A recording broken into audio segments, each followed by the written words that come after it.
واهبو شرقوها جوجان عيد عدواهدن عطوها قبيش وعليل الدينو وروين كومانو عدو ميرانيسين علنكاك واهبو شرقوها جوجان عيد عدواهدن عطوها قبيش وعليل الدينو وروين كومانو عدو ميرانيسين هيبقى وحاد كل داعي دلكاga hooyo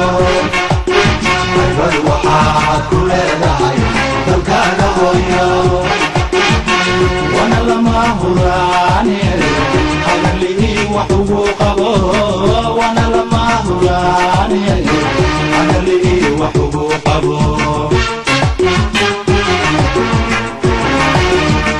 داور يشن في مالي وحاسات كسور دوات برنامج كني جاليدها وكان حريصان في قرنك الصومالية هذا بنتنا مانتا برنامج كني جاليدها وحنا كسور هذينا وخبط جاليد الصومالية في مجال الرياض في دور كجاهد هرموني سالنا عيادة تعليم سبورت كفن كي سودانتا يهده دقن كاي الصومالية كل مجال الرياض هذا بس يعني بدن أنه وخبط كجاليد سيا وحد الدنيا جاليد الصومالية في مجال الرياض أبو فرشاد عبد الرحمن يقصد وربحين كوبن وكوادن أرنتاز كسي تيجي ذكرنا كإسماعيلية دلك السعودية عربية مرود وان بوقشوا ولقيمة مجال جدة. بسم الله الرحمن الرحيم الحمد لله رب العالمين والصلاة والسلام على سيدنا محمد وعلى آله وصحبه وسلم. وحاشر فيها ما أنت هنا صوب وقضاء استوديو تلفزيون كقرن كمجال جدة. أنا وكوي مدهول معركة الشقاء وهو من مجال جدة. waxaan aad ugu mahadcelinayaa studio telefishinka qaranka oo aan maaragtay fursadan siiyay inaan maanta maaragtay ka hadlo wax qabadka sanadkii tagay iyo barnaamijka aan damacsanahay sanadkan jaalida magaalada Riyadh. jaalida Riyadh sida maaragtay dhowr jeer aan ugu hadalnay jaalida Riyadh waa jaalida kaliya oo ilaa iyo muddo 20 sano soo jirtay burburka intuu jiray isku duubneed hal mid aheed oo ku wada shaqeynayeen maaragtay dad tashigooda iyo wada tashigooda oo mid ahay oo aan tafaraar ku jirin oo jaaliyada kaliya oo qurba joogta oo aan qaylo ka yeerin hadii aan galo barnaamijkii sanadka hore iyo sanadihii ka tagay aan gudbinay waxaan ugu hormarnayaa marka ugu horeyso howlaha ay qabato jaaliyada marka hore waxaan ka qayb galnaa jaalidaha tartamada ka taga sportiga fanka iyo hidaha iyo dhaqanka waxaan sanad walba qabanaa munaasabooyinka wadaniga ee wadanka uu leeyahay sida 15 May 1 Luulyo waxaan 8 Maarso jaalida waxaan ka qayb galnay hadii aan ka qaado tartan sporti oo sanooyin badan sanad walba la qabto waxaan markii ugu badnaa sanadka horankii koreey aan gaarnay kaalinta labaad waxaan sanadkan ka qayb galnay tartan sport oo ayadana 10 jaalido ay ka qayb galayno haddana aan laba jeer cayaarnay labada jeerna aan ku digan weynayo oo noo dhiman inaan soo baxno oo kaalinta labaad aan gudubno waxaa kaloo jirto hidaha iyo dhaqanka oo jaalidaha loo sameeyo sanadkiiba labadii sano mar jeer inaan ka qayb galnay oo aan galnay kaalinta koowaad hidaha iyo dhaqanka jaalida Soomaaliyeed sanadkii tagay waxaan ka qayb galnay tartan faneed oo jaalidaha ku nool wadamada Carabta ee magaalada Riyadh oo lagu sameeyay oo aan ka qayb galnay oo kaalinta labaad aydan aan galnay waxaa kaloo jirto jaalida ay gacan siisaa dadka tabaaleysan oo jooga magaalada Riyadh ayana waxay u sameeysaa dadka agoomada ama dadka tabaaleysan ayana tabarruc iyo dhaqaale oo ayaga ay iskoodskiga arooriyaan ay siisaa jaalida howleeda aydoon intaas lagu soo koobi karin waxaa kaloo aad jirto inaan maaragtay 15 May aan xaflad sameynay 1 Luulyo aan sameynay waxaa kaloo aan sameynaa aqoon isweydaarsi iyo tartan aqooneed aan u sameyno ardada iyo dadka ku nool magaalada Riyadh waxaa kaloo xiriir joogto aan la leenahay ardada Soomaaliyeed ee jaamacadaha wax ka barto ayana waxaan u sameynay maalin inaan martaqaadnay ayaan ciyaaro dhexmareen jaalida dibadda ku nool iyo ardada meeshaasna aan jaalida maalin tarfiih ah oo aan ugu maaragtay ugu magaalada isbarashada isdhexgalka dadka iyo ardada aan u samayno ayagana maaragtay waxaa maantaas ku dhammaatay jawi fiican. haddaba maxaa ka mid ah qorshaha jaaliyadda ay damacsan tahay inay fuliso sanadka 2012 rabaa meeshaan maaragtay inaan ka sheego qorshaheena sanadka cusub. marka ugu horeysa waxaa nagu soo dhow 8 maarso maalinta haweenka adduunka oo Soomaaliya ay caado tahay la xuso inay gabdhaha jaaliyadda ayagana qayb liba ka qaadaan xafladaas aan sameynayno. waxaan ku talagalnaa inaan tababar u sameyno dhalinyarada isboortiga iyo fanka inaan tababar u furno. waxaan rabnaa 15 May inaan xafladeeda aan sameyno, 1 Luulyo inaan sameyno. waxaa kaloo iyadana noo maqan codsi aan codsanay in maaragtay jaalidaha dibadda ku nool inaan u sameyno tartan oo cimro iyo kubad ay ku ciyaaraan dalka Sacuudiga ayaan dalbanay. iyadana waxaan ku rajeynaa sanadkan inay noo suuro goosho aan sameyno oo maaragtay aan halkaas ka qaadan. haddaba waxaa kaloo jirta in jaaliyadda Soomaaliyeed ee magaalada Riyaad ay ka qayb gasho tartano fara badan oo ay isugu yimaadaan jaaliyadaha kala duwan ee ku dhaqan dalka Sacuudi Arabia haddii ay noqon lahayd dhinacyada suugaanta, dhaqanka iyo hidaha iyo isboortiga, iyadoo Soomaaliyana inta badan ay sabka hore ka gasho tartamadaasi. haddaba waxaa dhacday guud ahaan tartamada Soomaalida ay ka qayb galeen ama ay ka qayb galaanba ay kasoo hoyeen abaalmarino aada u fara badan. in aan sheego shahaadooyinkii iyo biladihii iyo koobabkii aan qaadanay sanadihii lasoo dhaafay sanadka ugu dambeeyay ugu jiro. haddii aan ugu horsaray waxaa weeye waxaan ka qayb galnay tartan ay qabanqaabisay wasaaradda dakhliya oo jaalidaha loogu talagalay. iyadana kaalinta saddexaad aan ka galnay waa ka qayb galnay. tartan naadiga Itixaad uu qabtay iyadana waxaan ka soo galnay kaalinta afraad.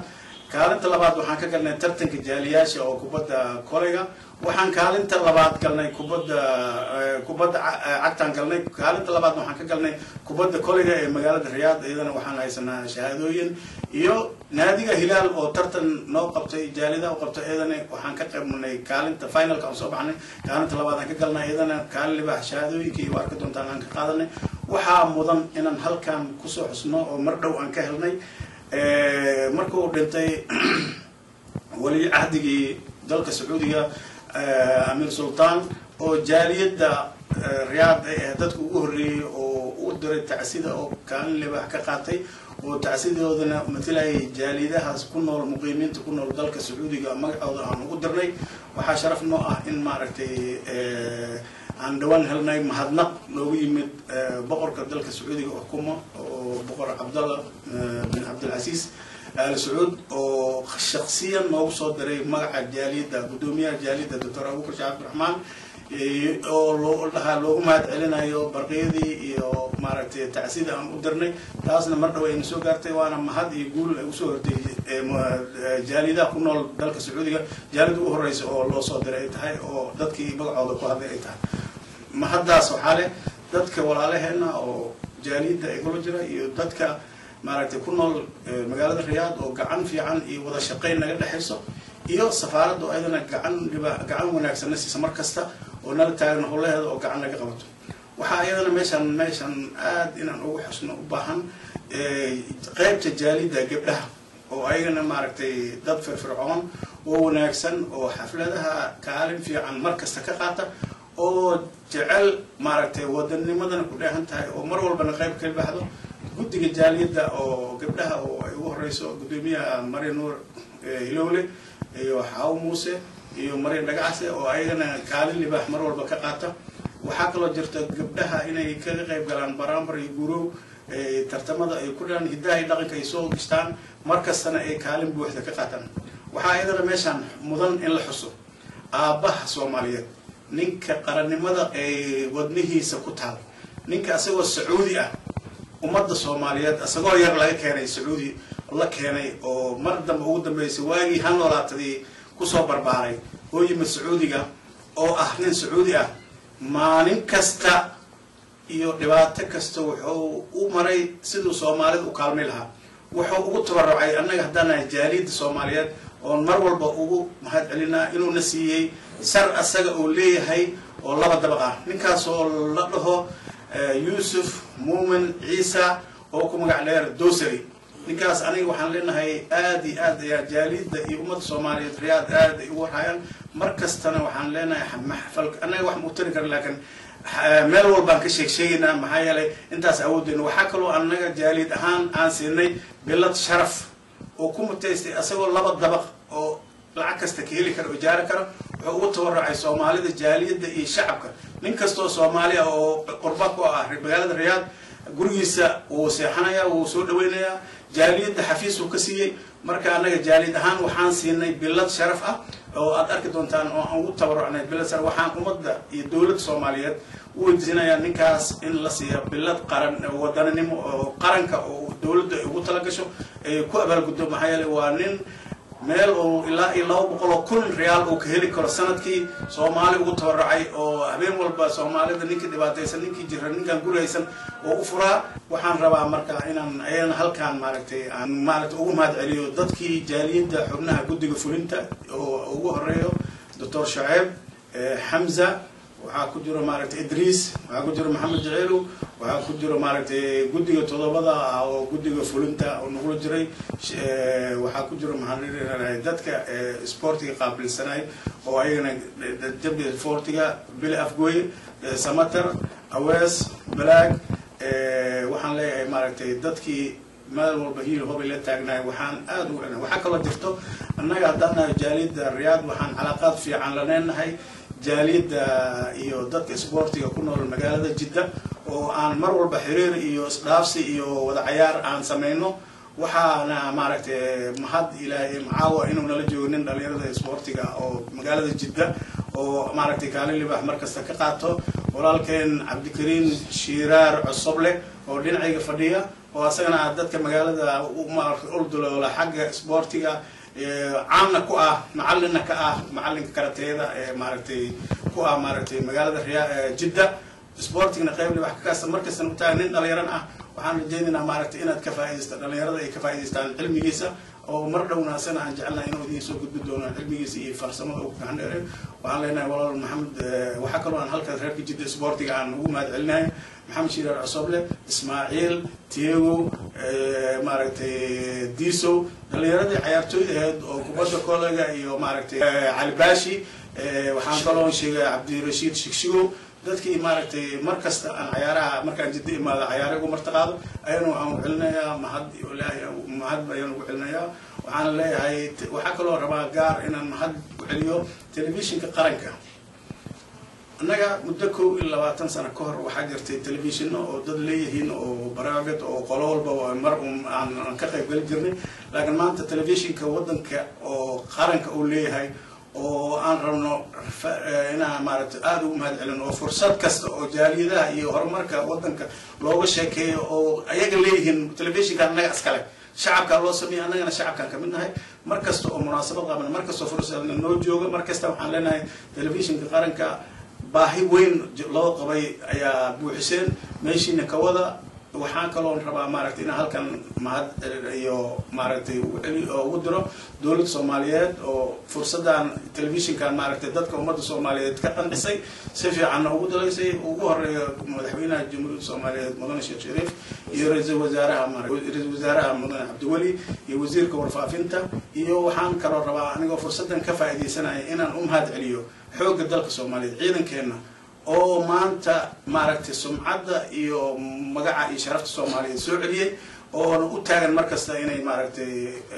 dadka fidnawanayaasha inay wadanka ka baabiyaan waxaan leenahay heeli hooba idigu garab taaganahay jaaliyadda wadamada khaliijka anoo magacooda ku hadlay waxaan leenahay heeli hooba ula taaganahay ciidanka dalka Soomaaliyeed waxaan leenahay jira jooga Soomaalina ha noolaato waxaan leeyahay Soomaaliya ha noolaato Soomaaliya ha horumarto Soomaaliya ha gaarto guud nabad iyo barwaaqo haddaba daawadayaal si aan wax uga waano dhaqanka iyo dhaxalka Soomaaliyeed ayaa waxaan haatan idin soo gudbinaynaa qadar yar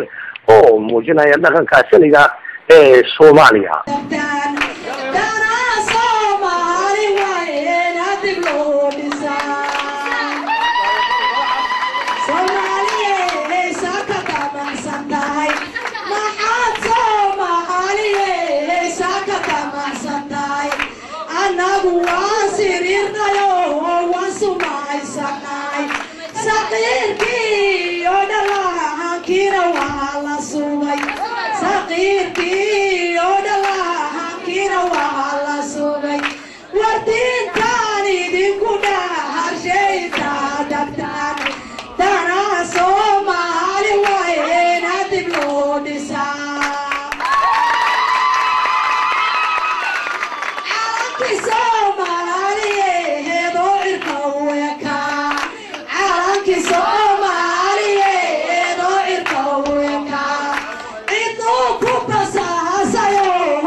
ku wada jiraan